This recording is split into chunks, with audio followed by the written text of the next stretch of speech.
कक्षा तीसरी भाषा। गुड मॉर्निंग बच्चों। आज हम सही समय पर यह कविता सीखेंगे।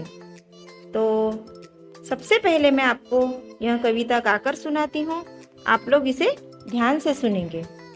तो यह जो कविता है सही समय पर, यह कविता डॉक्टर पुष्पा रानी गर्ग इन्होंने लिखी है। तो चलिए यह कविता शुरू करते हैं। सही समय पर सूरज आता, सही समय ढल जाता है। सही समय पर सूरज आता, सही समय ढल जाता है। चंदा भी नित समय से आता, सही समय छिप जाता है। चंदा भी नित समय से आता, सही समय छिप जाता है। पंछी सदा समय पर जगते, नभ में फिर उड़ जाते हैं। पंछी सदा समय पर जगते, नभ में फिर उड़ जाते हैं। दूर दूर तक उड़ कर जाते, दाना चुग कर लाते हैं। दूर दूर तक उड़ जाते, दाना चुग कर लाते हैं। सुबह समय से खिलती कलियां, किरण देख मुस्काती है। सुबह समय से खिलती कलियां, किरण देख मुस्काती है। संग पवन के झूम झूम कर नित सुगंध फैलाती है। संग पवन के झूम झूम कर नित सुगंध फैलाती है। सही समय पर सोता जगता, वही स्वस्थ रह पाता है।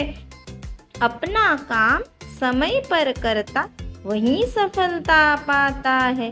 सही समय पर सोता जगता, वही स्वस्थ रह पाता है। अपना काम समय पर करता, वही सफलता पाता है।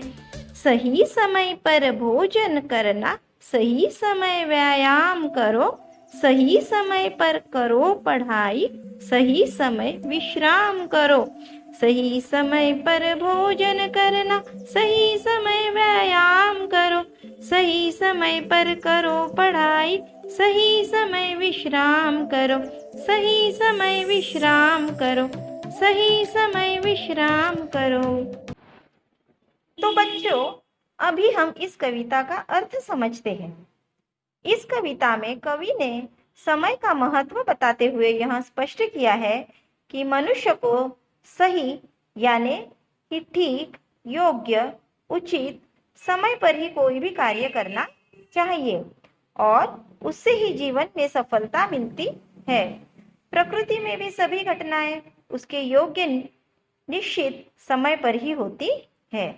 आगे कवि समझाते हुए कहते हैं कि आपको मालूम है ना, सूरज सुबह उगता है और वही उसका सही समय है और शाम को सही समय पर ढल जाता है।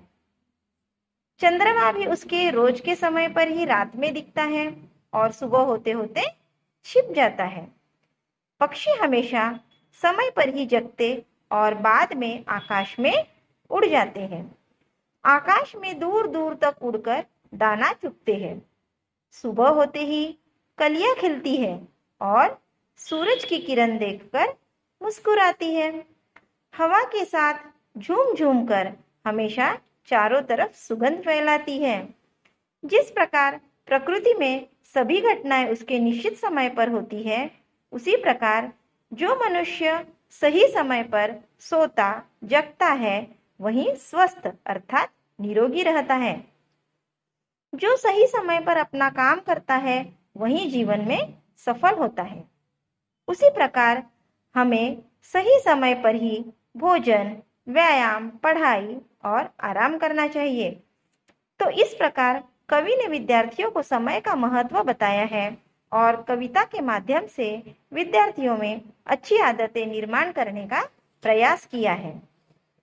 अभी इस कविता में आए हुए कठिन शब्दों के अर्थ हम देखते हैं। तो सबसे पहले है सही। सही यानी ठीक, योग्य। सूरज, सूर्य। चंदा, चंद्रमा। नित, प्रतिदिन। पंछी, पक्षी। नभ, आकाश। चुग, चुनना। मुस्काती, मुस्कुराना या हंसना। पवन, हवा। स्वस्थ, निरोगी। विश्राम, आराम। तो अभी आप यह कविता का अर्थ खुद होकर समझेंगे और इन कठिन शब्दों के अर्थ भी याद करेंगे।